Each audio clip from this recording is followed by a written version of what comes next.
For about a decade now, comic book companies have really seemed to focus a lot of their efforts on these superficial levels of identity, whether that be gender, race, or sexual orientation. But it seems to be the fault of these companies that have done this only to virtue signal, which in turn hurts creators and comic book stories. And to kind of talk about this topic and get more into it, once again on the channel, I have my good friend Aaron Sparrow. So thank you for being here, brother. I really appreciate you giving us your take on a lot of this. Anytime, Main Event Max. When it comes to a lot of these creators, we've seen as of like recently, I think Joe Glass has been probably the most recent one that's very outspoken on Twitter right now. And one of the things that I've seen a lot within, at least in 2023, is creators are having a really difficult time selling themselves solely on their identity, which seemed to work in 2015, 2016, 2017. Why is it now that these creators are having to make GoFundMes, or where they're just clamoring for work?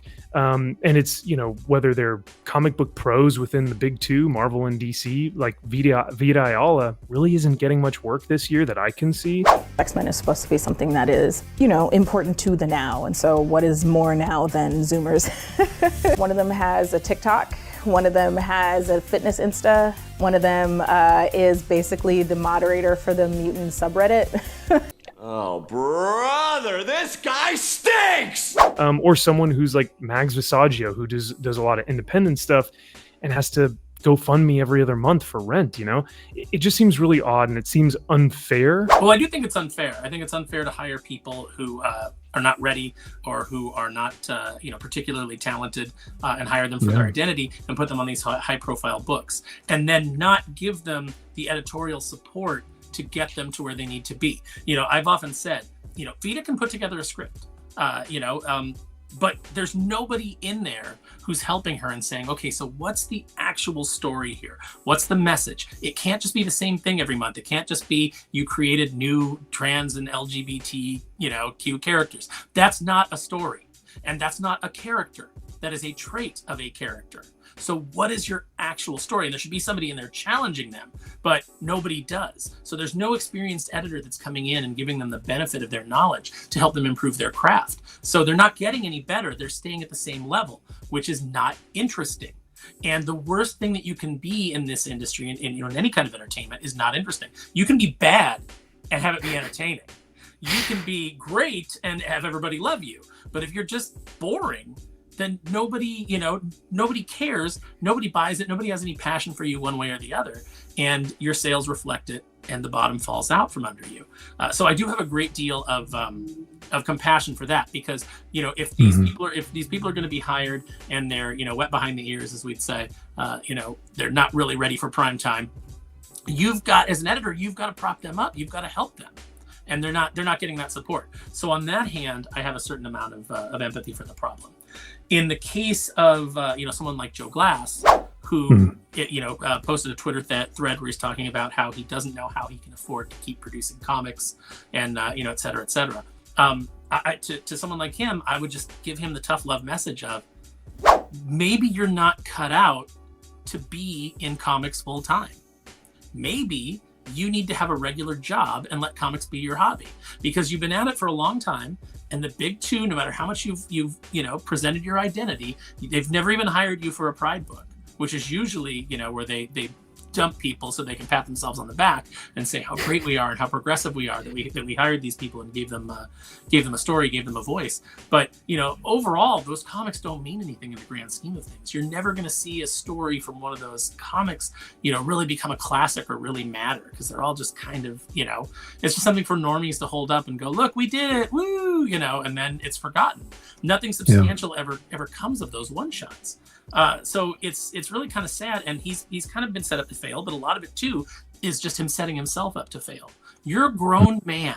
Take responsibility for yourself, get a regular job, and then, when your bills are paid, you can set some money aside and you can make comics, and then maybe, you'll get one that's a hit. But I think that he's done tremendous damage to himself by just kind of joining every digital lynch mob out there, and just kind of how he's presented himself. He's presented himself as having all the right politics and always grabbing the banner of whatever the current thing is so that he can go out and support it and say, look, I'm hireable. But it's just not worked out for him. It's really tough to promote someone like that. It's really difficult to hire someone like that who has been sold solely on their identity, who doesn't really know how to handle their financials, and then will go out and attack people and then act a victim the next day. You know, it's really difficult to have that type of sympathy and compassion for someone like that. But then you know, like I said, on the other hand, you do have some sort of sympathy and compassion and empathy towards those who have been kind of just churned up by the system and then promoted based solely off of their identity. Yeah, you know, they've been used for PR points. And, you know, the corporation doesn't care about them. You know, the editors largely don't care about them. If the editors cared about them as people, they would be working with them to make them better so that they could go on and they could have a successful career. You know, my dream in anybody that I work with, anybody that I'm editor for, or any artist that I hire, you know, letterer, whatever, colorist, whoever I'm, you know, I want them to become so good at what they do, that they're so successful that I can't afford them anymore, and I have to chase them down and be like, hey, for old time's sake, you know, can you do me a cover? You know, that's the level of success that I want people to be at. And I wish that more people in the industry kind of thought that way. They were like, hey, okay, so we're going to hire, you know, so-and-so to do this book. What are they turning in? Is it good? What are the problems? Let's go back and tell them. Let's go back and teach them, you know, really mentor people, because that's what an editor is supposed to do. And, you know, for the longest time, I didn't really think of it that way, but, you know, that really is the truth. You're supposed to help guide somebody, especially if they're new to the industry, they're new to comic book storytelling, you know, and if you're just grabbing some YA author who's never written a comic book, you've got to help them. You've got to help them put in the work, because it is a very different medium to, you know, to adapt your storytelling style to, if you've never done it. So, you know, I think that they do them a disservice. Obviously, you know, people have been used and they're kind of starting to figure it out. And I think that we're going to see a huge backlash from that community when they realize that, you know, work's drying up for them because nobody's ever taught them how to write a successful comic book.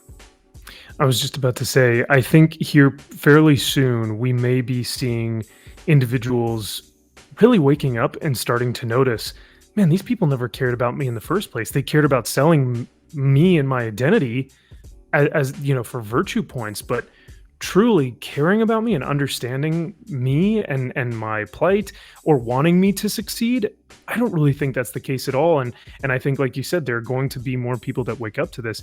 Now, in terms of solutions, like how you know, companies can fix this, I think it's pretty simple. See people as human beings, sell stories as human beings, not as this demographic or this political plot point or this identity or this ideology.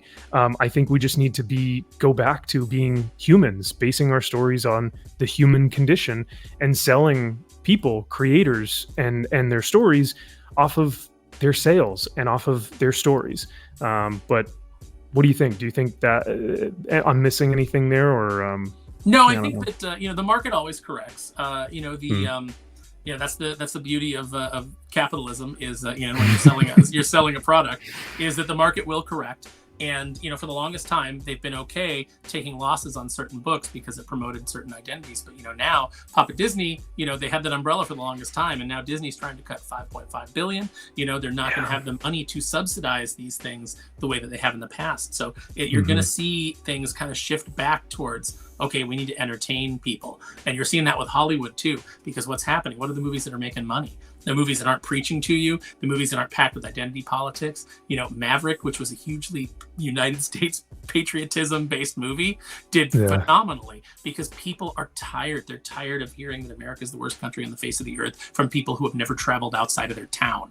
You know, like they're tired of hearing these screeds and being lectured to and being told what they're supposed to think and how they're supposed to feel, and they just want to go back to regular entertainment. So the people that are able to deliver solid entertainment, that, you know, and solid humor that isn't based in those things, are going to be the people that are going to be doing well in the near future in the industry, because that's where it's shifting back to. So if these writers had been treated as individuals and as human beings, and they'd been trained to write good stories and trained to figure out what good stories were and what good character arcs were, they would be in a position to move forward. But unfortunately, nobody did that for them, because all they were interested in was using them as marketing tools. Yeah. And that's what's so sad. And I really hope that we see a change of guard, you know, like a change in creators. And also, I hope that some of these creators come to realize that they are more than their identities, that they can offer more, that they can bring more to the table than just the surface level identity that they think needs to be offered, that they are a person, that they have, more, there's more to their character, and I hope that people start to recognize that and realize that, because that's ultimately what brings people together. That will cause commonality between people and will kind of correct that division that we've seen within movies or comic books or video games and just in culture in general. The climate is really volatile right now, and so I'm hoping that once people kind of see what's going on, they can really start noticing, I don't need to sell myself off of my skin color or my sexual orientation. I can sell myself off of me, who I am as a person, what makes me unique as an individual, and it's not just these surface level qualities. So and like you said, these stories will then in turn, I think, do the same. So yeah, it's I think that'd be great to see, and I think everyone would benefit from that, you know what I mean? But yeah, when you've been to other countries like Africa and Iraq, and you come back home to America, you kind of go, yeah, this place is pretty great, Yeah. There's a reason people risk their lives to come here. There really is. I just encourage people, if you're feeling down about America, we've got a ton of problems, and there's more every day, and the politicians are creating more with their divisiveness and with their manipulation, and the media, obviously there's all kinds of things going on that are pretty terrible in the country right now. But if you just get out there and you just talk to people, get outside of your bubble. I always encourage people, go meet people, different walks of life. Talk to, when you're in an Uber, talk to the person that's driving the Uber, who I'm going to tell you 9 out of 10 times is an immigrant, and ask them how they feel about being here. I have never heard more praise for the United States than from Uber drivers that are telling me how happy they are to be here, and how they couldn't get ahead in their country, and here they're working hard and they're making money and they're taking care of their family and they're so proud. And it's like, that's those are the people that you need to be talking to. Your focus determines your reality. So if you were down in the dumps of all this identity politics and feeling like you're oppressed all the time, and the world's out to get you, that's going to be your worldview, and you're going to be down and you're going to be depressed. But if you just get out and you kind of see the reality of things, and that most people are genuinely pretty decent, and will help you out if they need to, are willing to extend a helping hand, you'll have a better attitude, and it'll just affect every aspect of your life. So that's the best advice I can give. And I think that's perfect to end the video on, because that really is amazing advice, and it seems so simple, and really simple, and just really optimistic, and so I appreciate you saying that. But thank you guys so much for watching. Let me know in the comments section below how you guys think corporations and companies and publishers can kind of go about moving into the future without kind of manipulating and patronizing people based off of their identities and whatnot, and whether you guys have seen this or not in your lives. But yeah, I would love to hear from y'all. So thank you so much for watching again, and thank you to Aaron for being on as always. And we will see you guys in the next video. Take care.